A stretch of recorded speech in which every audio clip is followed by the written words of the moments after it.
Hey cousins, it's cousin Rosie, and in this video, I'm going to show you how I make my skillet smothered pork chops.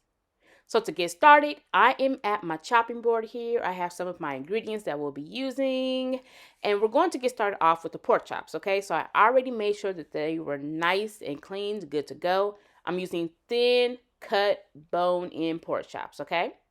So I have my zip bag here. I'm going to add in some all-purpose flour, and now I'm going to start sprinkling in my rosemary seasoning, salt. Now, if you're not familiar with Rosemary Seasons, let me tell you, they have the best owner over there. Her name is Rosie Mays, okay? It's me. That is my brand. We got a lot of goodies over there at Rosemary Seasons, so check it out. I did sprinkle in the seasoning salt. I made sure it was well incorporated with the flour. And now I'm going to add in my pork chops. Again, these are thin cut bone-in pork chops, y'all.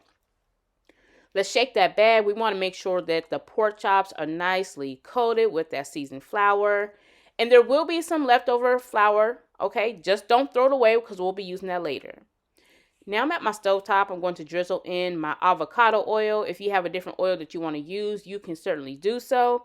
The heat is on medium at this time, okay? We're going to increase it later on, but right now it's on medium. We're going to start adding in the pork chops, and we're just going to brown them at this time, okay? So you'll notice that once I start pulling the pork chops out, they will not be done completely, okay? We just want to brown it at this time. So once they start looking like this, we're going to remove it, set it to the side, and then we're going to start moving on to our next step.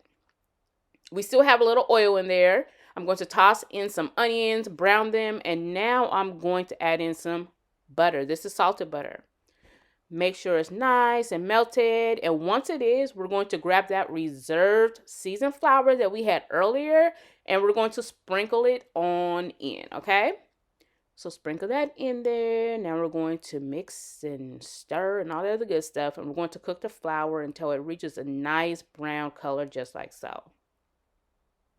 Next, we're going to start adding in some water.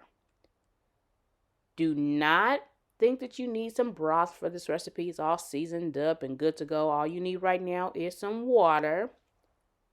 And once the water's in, I'm going to increase the temp from medium to medium high.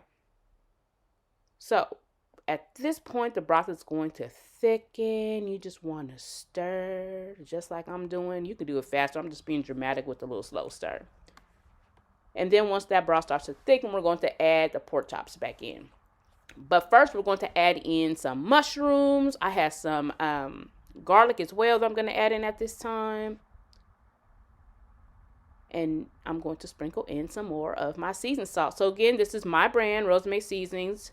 You can get it from rosemaryseasons.com. We got oxtail seasoning that can be used for your pot roast. We have poultry, garlic. We even have some steak seasoning. Y'all go over there and check it out. Oh, and our green season. I can't forget about the green season. So go to that, our website. Stock up. Get good. And now we're going to get right back to this recipe. So now I'm going to start adding in the pork chops. And I want to make sure that everything can fit. If not, you're just going to have to cook it in batches. But, we only got 4, so you should be good. So now we're going to let the pork chops cook until they're nice and done, which was about 20 more minutes. And I'm going to add in some parsley on top. And that's it, y'all. So you can get this recipe from iHeartRecipes.com. Print it out for free there. And I will see you soon.